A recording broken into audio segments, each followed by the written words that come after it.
Ok, então vamos lá esperançosamente com algum sucesso. Eu estou em São Paulo, então eu não tenho como gravar com a minha câmera tradicional, meu microfone tradicional.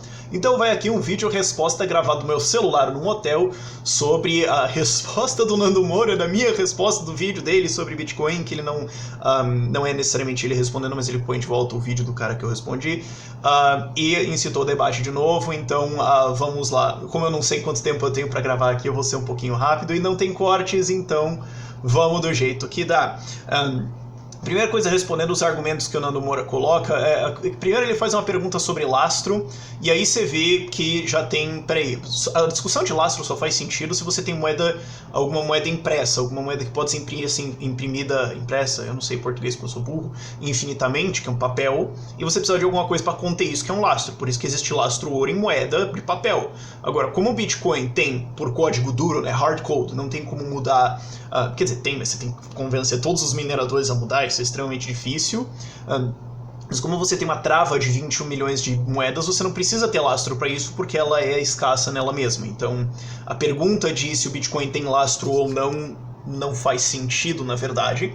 E se você falar, mas daí as outras moedas também, esse é um argumento também muito bom, né, que você precisa perceber. Moedas fiduciárias, moedas que os governos usam, não tem lastro também. A única coisa que faz com que elas sejam usadas é uma lei. Então, se você pensar, o Bitcoin é espontaneamente usado pelas pessoas. Elas usam porque é bom, mesmo que não tenha lastro. A gente só usa o real porque é obrigado. Então, o real é uma moeda tão boa que tem que ter uma lei ameaçando você de prisão caso você não use ele. Então, já é uma coisa estranha aí. Outra coisa que ele fala, quanto mais informação, melhor. É legal, de fato, sim, quanto mais informação, melhor. O problema é que o vídeo que ele fez não trouxe informação sobre o Bitcoin. Então, eu concordo que quanto mais informação, melhor. O problema é que ele não falou nada de útil realmente sobre o Bitcoin. Inclusive a discussão que o cara faz, como é que era o nome dele aqui? Eu esqueci. Bom, anotei em algum lugar. Ramiro. O Ramiro não traz nenhuma discussão sobre o valor do Bitcoin, se está alto, se está baixo, de por que ele deveria ser uma bolha ou não deveria ser, ou enfim. Então não tem informação. Esse é um problema. Outra coisa que ele fala, você confiar num canal que é patrocinado por uma exchange de bitcoins. Pois é, eu sou patrocinado por uma exchange de bitcoins. E daí? Eu não entendo onde é que está o argumento aí. E eu acho engraçado que ele tentou reduzir Bitcoin a uma molecagem utópica. Quer dizer, nenhum argumento sobre o que o Bitcoin é, sobre se ele tem valor ou se ele não tem, se porque ele teria ou deixaria de ter. Não, é só uma molecagem utópica. Informou bastante. A gente pode ver que tem bastante informação nesse debate. E então, indo para o que o Ramiro falou, né, que ele fala, olha, e ele já coloca lá no começo, não, porque o Rafael fez ataques pessoais, fala, não, algumas coisas assim pessoais, não foi assim ataques pessoais, a expressão que ele usou, mas enfim.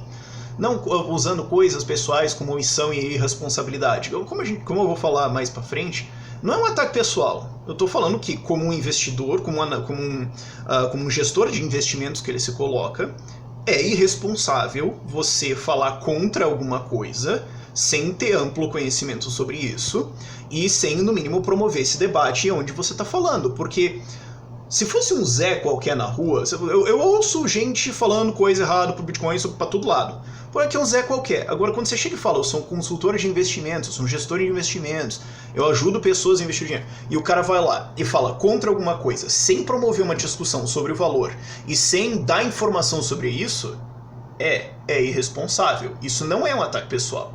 Isso é o que ele deveria fazer dentro da profissão dele. Se você é um gestor de investimentos e não tem conhecimento sobre Bitcoin, não fala sobre isso. Que nem tem algumas coisas que ele cita que eu não vou comentar, porque, por exemplo, eu não entendo a bolha do alicate, eu não sei o que foi isso, não vou comentar. Mas, enfim. E existe uma omissão, sim. Justamente quando ele fala que Bitcoin é uma bolha e omite completamente o debate de se é uma bolha ou não. Eu já entro nisso, mas enfim. E outra coisa que ele fala, eu fiz um vídeo para alertar pessoas, porque eu tenho amigos meus que estão comprando e vendendo bens e tudo mais. Isso é arriscado pra caramba. Não estou falando que não é, inclusive falo isso em vários vídeos. Eu falo para as pessoas, não investe no que você entende, não compra o que você não sabe. Eu sempre coloco uma regra para as pessoas que eu falo isso está registrado, é amplo nos meus vídeos. Eu falo, se você não sabe explicar o que é Bitcoin, você provavelmente não deveria estar nisso. Cuidado, não investe no que você não sabe. Se você quer investir em Bitcoin, seu primeiro investimento deveria ser um livro sobre Bitcoin, não comprar Bitcoin, você só deveria comprar isso quando você sabe o que é. E inclusive eu pessoalmente já me recusei a vender Bitcoins para pessoas para falar, cara, você não sabe o que é isso, você está fazendo errado, eu não vou te vender isso, por mais que eu vou ganhar dinheiro com isso, porque eu entendo que, ok, porque eu tenho conhecimento disso. Ele falou, mas eu tenho amigos, o Nando Moura também falou isso, amigos, vendendo patrimônio e tudo mais. Tá, mas a reação correta seria você, especialmente se você é um gestor de investimento, certo? Você é uma pessoa que está se colocando como alguém que dá conselhos sobre isso. A resposta correta não é você falar uma coisa a favor ou contra se você não conhece esse asset, se você não sabe analisar isso profundamente. Você pode falar, olha, eu acho que é isso, mas eu não consigo debater se isso está certo ou errado. Ou, se você quiser, ele não é obrigado a isso, ninguém é obrigado, mas talvez ter mais conhecimento. Vamos então estudar essa coisa para ver se é uma bolha ou não, para ver o que é, e daí eu posso dar uma opinião informada. Não parece que é o que ele fez, não parece que é o que o Nando Moura fez, parece uma opinião... Porque assim, pode ser que o cara manja pra caramba de Bitcoin. Ele não expôs isso nos vídeos dele. Não vi essa informação sendo colocada lá. E daí ele entra nos pontos. Vamos entrar nos pontos. Ele fala, mas ele questiona uma coisa que eu achei engraçada. Porque assim, tem umas coisas que eu falo que assim, são coisas de teoria econômica, e eu não falo que é teoria econômica porque eu não quero ficar parecendo tipo, olha como eu sou inteligente sem citar coisas. Mas eu dizer que tudo é especulação não é uma opinião minha ou um genericismo. É um preceito básico de escola austríaca. Toda ação é especulativa. Isso é uma análise básica de economia. Talvez ele esteja usando um contexto, quer dizer, inclusive ele está usando no contexto de investimento, num contexto de definições, e eu estou usando em outro contexto, aí pode ter uma diferença. Mas isso é importante de entender, porque literalmente tudo que a gente faz na vida é especulativo, e não tem nenhum problema nisso. A questão é se a especulação é bem feita ou mal feita. Então se você é contra uma pessoa especular em alguma coisa, você tem que então fornecer as informações de por que ela não deveria estar fazendo isso, ou por que ela deveria estar fazendo isso. Se você só fala, olha, isso aqui é especulação, eu acho que não é inteligente, eu acho que não é uma grande bolha, e não promove o debate de por que isso está no valor ou não está no valor, qual é a informação, sabe? Tá faltando coisa aí, isso é uma coisa complicada. Mas é o problema, às vezes eu não consigo nem entender minha letra do que eu escrevo. Sim, eu tinha escrito sobre isso, né? Tem que educar as pessoas sobre essas coisas, tem que educar as pessoas sobre o que é isso que elas estão especulando, sobre isso que elas estão trocando, e se é uma boa ideia elas fazerem isso ou não. Então você tem que educar os indivíduos, e se você quer promover um debate se isso é especulação ou não, se é inteligente ou não, se é bolha ou não, você vai ter que fazer um debate sobre o valor, que não é o que acontece. E ele fala, é uma omissão. Se ele fala, que eu de fato falei, é uma omissão, você omitiu esse debate de valor pra falar que é uma bolha. Ele fala, mas o Rafael omitiu de falar os downsides, ele fala só os upsides, as coisas boas. De maneira geral, naquele vídeo eu falei algumas coisas boas. Sim, eu falei coisas boas e também não falei algumas coisas ruins naquele vídeo. Sim, mas, isso que é legal. Antes de eu saber que esse vídeo saiu, eu não sei se ele já tinha saído ou não, eu fiz uma live de meia hora no meu Facebook, explicando para as pessoas por que o sistema, por que estava tendo problemas nas exchanges, na Atlas, que é patrocinadora aqui do canal, e outros sistemas assim, por que estava tendo problemas, e falei por uns bons 10 minutos que as pessoas não deveriam entrar agora, porque tá tendo um excesso no mercado. Eu não digo que a Bitcoin é uma bolha, mas essa última semana, sim, tá um excesso, tá cheio de novato, e eu falei, gente, tá cheio de novato, de gente quebrando a primeira regra do investimento, que é não compre o que você não sabe. Tá muita gente quebrando essa regra, e é cagada. E eu tava falando para as pessoas, não entrem nisso, porque agora tem um monte de novato no mercado, e eles podem fazer merdas, mão de alface, vão lá, entra no mercado, compra, vende, faz umas loucuras, caga o mercado. Então eu tava recomendando para as pessoas, não entre agora. Eu falei isso explicitamente várias vezes. Eu falei isso num vídeo recentemente que eu falei, gente, eu acho que tá tendo muitos excessos aí, e isso aí tá perigoso. Eu falei isso num vídeo ontem, eu falei, gente, tá muita loucura aí, voltem em janeiro, cuidado agora, tem muito risco. E isso são coisas que eu não falei só recentemente. Em todos os vídeos quase que eu abordo bitcoins, e se eu não falei isso é porque sou uma mula e eu esqueci, em todos os vídeos eu falo, não compre o que você não sabe, não investe no que você não conhece. Se você vai investir em Bitcoin, seu primeiro investimento tem que ser um livro sobre Bitcoin, ou no mínimo leia uns 10, 20 artigos sobre isso. Até parecia uma vitrola quebrada com relação a isso, e eu gosto de ser uma vitrola quebrada justo por causa dessas ocasiões, pra alguém falar, não, mas você só defende Bitcoin. Não, eu vivo dizendo pras pessoas, cara, entenda o que você tá fazendo antes de você entrar. E eu faço vídeos promovendo o valor do Bitcoin, explicando por que eu acredito que ele tem valor, e eu acredito que ele tem valor tanto que eu tenho muito dinheiro nisso. Então eu só tô colocando minha carteira onde tá minha boca, é só isso. Então por isso que eu acho que ele fez uma omissão. Eu não acho que eu fui omisso, não. No máximo você pode dizer que naquele vídeo em específico, no recorte que é omisso, mas eu não tava nem dizendo por que o Bitcoin também, eu não tava tentando promover assim tanto um debate sobre o valor, só dizendo assim, ele tem esses motivos para ter um valor, então É isso, não era um debate assim, sobre por que o Bitcoin é um valor, tem valor ou não tem, ou... Não, é só, olha, esses vídeos que foram colocados lá atrás, e de fato foram colocados que esses lá não estavam promovendo informações, não estavam promovendo um debate, eles estavam promovendo, não sei, nada, na verdade. Eles estavam promovendo um aviso de cautela, que é importante, mas um aviso de cautela desprovido de informação subjacente, desprovido de algum conteúdo por trás que fosse embasar isso. Então, Outra coisa que ele discorda. Ele fala que a bolha.com não foi causa do Fed. Cara, isso aí é análise minha, porque eu uso quase totalmente economia de escola austríaca, e economia de escola austríaca tem teoria de ciclos dentro disso, que é manipulação de juros do Fed, e você vê isso claramente. Juros baixaram antes da bolha, a bolha foi feita, quando os juros subiram, a bolha estourou. Então, eu poderia fazer um debate muito longo sobre isso, inclusive eu tenho 9 horas de conteúdo explicando isso, que é o meu vídeo sobre a crise de 1929, que também foi um fenômeno feito pelo Banco Central através de inflação monetária, inflação da base monetária, mas não é o debate aqui. Se você quer ler alguma coisa sobre isso, eu recomendo a teoria de... Eu recomendo... meu Deus, eu não sei como é que é o nome do livro em português, porque eu leio tudo em inglês, mas tá isso no Ação Humana, do Mises, que está traduzido, é muito fácil. Você pode ver lá, você pode ver o livro O que o Governo Fez com o Nosso Dinheiro, também é um livro muito bom. O livro And the Fed, acho que, eu não sei se tem tradução, que é do Ron Paul, mas boa parte dele foi escrito pelo Jeffrey Tucker também, são livros muito bons. Para entender a teoria austríaca ao redor disso, e daí a gente está discordando basicamente em metodologias. O ponto não é minha opinião, é uma teoria estabelecida. E ele fala, não, mas foi a ganância dos especuladores e tal, Tá, mas quem pagou a festa? Por que esses caras tinham dinheiro? De onde que veio?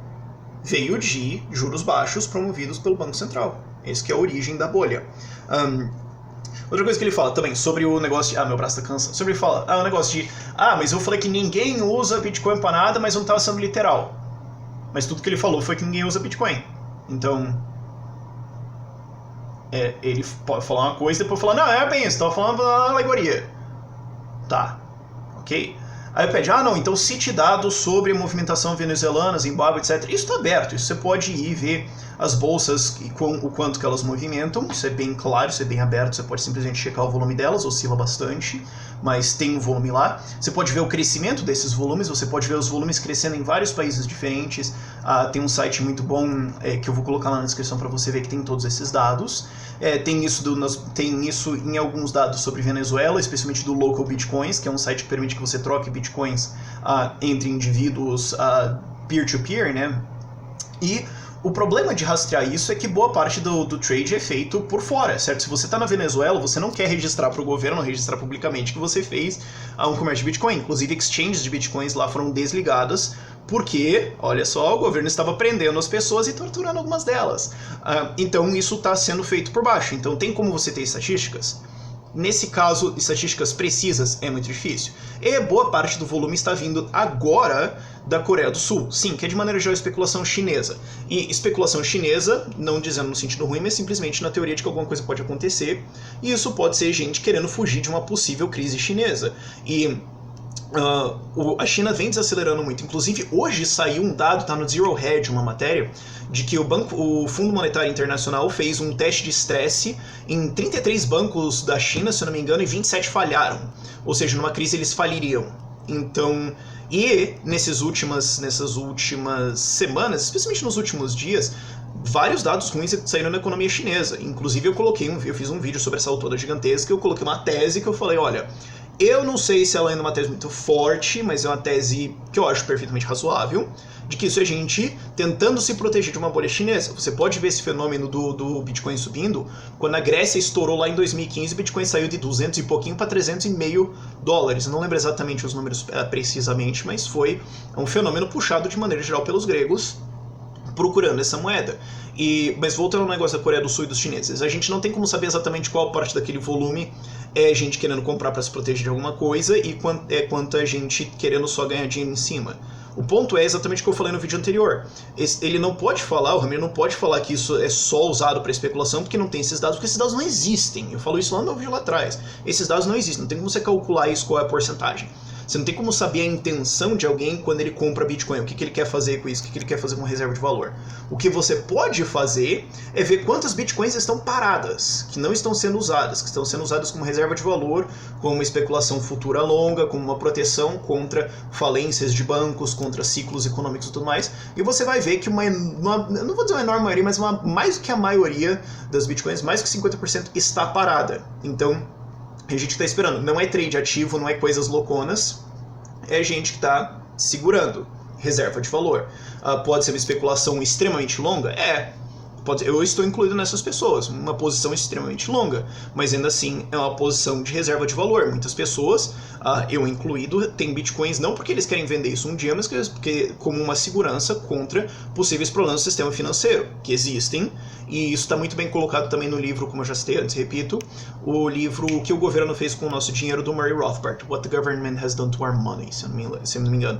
É um livro curtinho, está à disposição lá no Instituto Mises Brasil, de graça, inclusive, se eu não me engano. Então eu mesmo falei que não tem como a gente dar todas as estatísticas perfeitas disso, mas o que a gente pode ver é, de fato, a maior parte das bitcoins está parada. Isso é uma estatística boa, e fora que você ainda tem o problema por fora. Ele também pergunta o negócio da Foxbit, eles têm um software de você receber bitcoins dentro da sua maquininha, isso ainda está sendo desenvolvido, então tem várias possibilidades que podem vir nisso. Mas qual é o problema de alguém então converter? Tipo, digamos, você recebe bitcoin, e daí o pagamento é convertido e o cara recebe em real. Tá, mas ele está aceitando o Bitcoin porque ele sabe que ele consegue converter, então ele está fazendo uma nova ponte com o sistema financeiro porque ele percebe que isso vale a pena. Qual é o problema? Isso por acaso é um detrimento ao Bitcoin? Não vejo como isso seria uma coisa ruim. E só para então encerrar, né, já chegando no vídeo, ele então perguntar, será que é responsável eu então fazer vídeos sobre Bitcoin só falando dos lados bons? Bom, como eu já falei antes e repito, eu falo dos lados problemáticos. Existem lados ruins? Existem lados ruins de escalabilidade, de taxa de transferência. Como eu falei, eu fiz isso num vídeo hoje, que eu fiz uma live stream hoje no Facebook para quem me assiste. Eu não faço isso no YouTube porque acaba cagando o sistema do YouTube e francamente o meu sistema aqui não funciona direito, eu não consigo fazer lives do YouTube funcionar no meu celular. Eu estou em São Paulo, estou fora de casa, não tinha como ter feito esse vídeo. E sempre que tem um problema na rede, problemas de escalabilidade, debate bloco, etc., eu estou falando sobre isso. E não é só eu, Fernando Urich também. Inclusive, Fernando Urich tem a posição agora de que não é para comprar Bitcoin agora, porque agora tá uma loucura, agora tá meio complicado. Agora, assim, dezembro. Isso não foi a posição dele, assim, sempre. Inclusive, ele foi até atacado por isso. Então, assim, defensores de Bitcoin não estão sendo irresponsáveis nesse ponto. Eu não acho que eu estou sendo, eu estou falando dos pontos bons e alertando para os pontos ruins. E quando tem problemas, eu explico quais são, eu promovo um debate com informações de qual é o problema, quais são as possíveis soluções, se é que elas vão acontecer, se não, o que pode acontecer, o que pode deixar de acontecer. Isso é um debate consistente, é um debate constante. Eu tenho aqui provavelmente 20 vídeos ou mais nesse canal ao redor disso. Então quem assiste isso sistematicamente vai saber dessa informação. Agora você pode falar, mas alguém pode ver só um pedaço de um vídeo seu.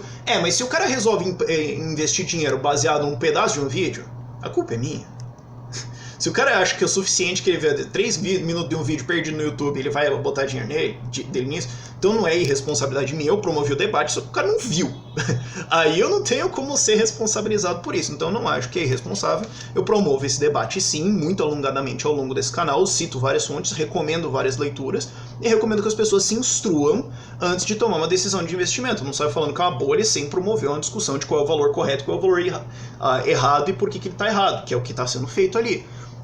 Ele está defendendo que ele acredita que é uma grande bolha, sem promover um debate de qual seria o valor certo, qual seria o valor justo, ou por que essa coisa não tem nenhum valor, ou por que isso é tudo... Não, na verdade tem poucos argumentos para justificar por que seria uma bolha. Na verdade só... tem muita gente comprando e é um ativo especulativo.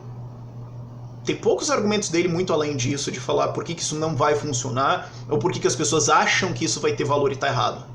Por isso que eu falei que é irresponsável.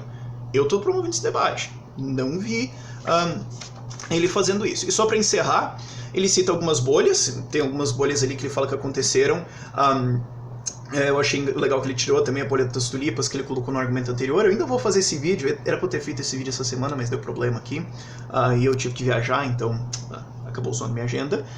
Mas ele coloca a bolha dos alicates. Desconheço a bolha dos alicates. Desconheço uma outra bolha que ele colocou. Agora ele coloca a bolha X lá, que eu achei... Olha... Foi uma escolha infeliz, porque a bolha X, o Ike, tinha as patinhas do Estado pra todo lado.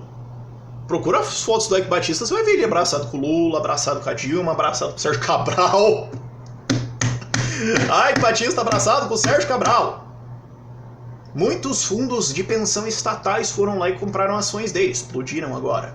Muitas empresas estatais foram lá participar disso. O governo saiu protegendo isso, falando, que legal, desenvolvendo, toda aquela propaganda e tal. Tem as patinhas do governo pra todo lado no esquema X.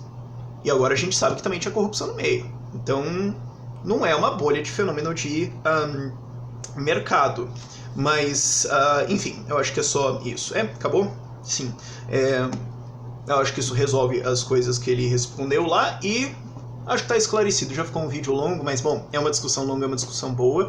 Por este vídeo é isso. Informe-se, leia um livro muito bom, A Moeda na Era Digital, do Fernando Urich, vai estar lá na descrição também. É um livro curtinho assim, é legal, é bem rapidinho de ler. E tem vários livros que você pode ler também sobre moeda e dinheiro, como funciona, a desestatização do dinheiro, pelo Hayek, que é um livro muito bom. Você pode ler Teoria de Dinheiro e Crédito. Meu Deus, agora eu não tô lembrando se... Eu não tô lembrando como é que é o nome traduzido do livro. Ok, mas enfim, você pode ler o Ação Humana, do Mises, também vai ser excelente. É longo, sim, mas é uma leitura muito boa.